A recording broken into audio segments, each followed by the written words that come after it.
So far, we have seen some of the political, economic, cultural uh, elements and their influence on situation analysis. And we have also seen some key examples in terms of how political, economic, or cultural factors can impact upon overall environment analysis. Now, it's important to understand in general uh, uh, the environment in an analysis. And I would like to just explain this with the example taken from Nation and McAllister's book, Language Curriculum Design. And I think this example is key here because it will allow us to understand how environment analysis forms an important factor towards language curriculum design. Right. Nation and McAllister gives very effective example. Right. Few Japanese learners, they were based, I mean, their parents were posted in different countries in the English-speaking world. For example, in New Zealand, America, or Canada. So the Japanese learners, their ages were from 6 to 9. They lived with their parents there overseas, right? And when they came back, I mean, when their parents were reposted to their home country in Japan, these kids attended some language courses. And the purpose was to maintain their linguistic competence, which they had already acquired in different Anglophone countries, right? So, for that sake, they were given classes of 1.5 hours teaching English language just to maintain their fluency, their proficiency, which they had already acquired, right? But dedicating 1.5 hours wasn't sufficient to maintain their proficiency level because the class time was very limited.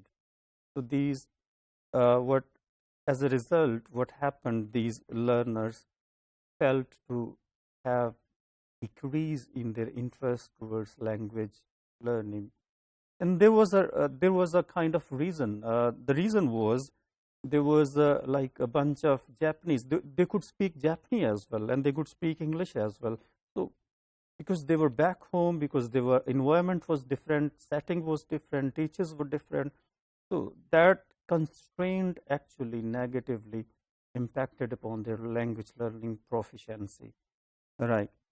So they were less able to speak like natives. But when they were in the Anglophone countries, for example, in America or New Zealand or England, they were quite like natives.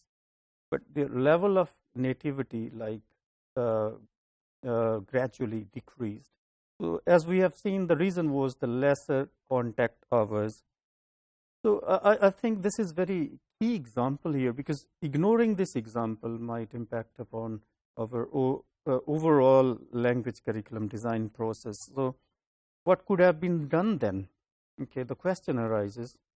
The parents who had already lived in the Anglophone world, they could have been involved in this process. I mean, just to encourage their kids to speak English more at home, and they could be involved in some fun activities to maintain their interest level, and these activities could be carried over to the next classes, right?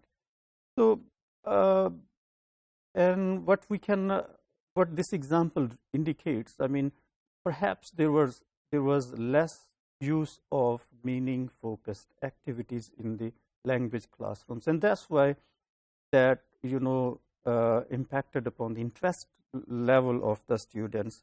So what this example illustrates, like the constraint, I mean the contact hours, the teaching time, this is very important constraint, and we need to take this one into account in order to conduct and efficient situation analysis. So if we ignore this constraint, the environment analysis might not be fruitful for language curriculum design. Right.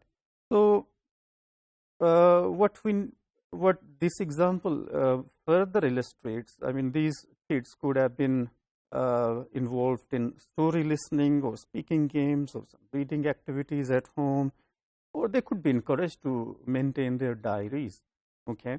So overall, what we have understood so far is the effects of different environment constraints are important one, and we need to take them into consideration in order to conduct an efficient situation or environment analysis.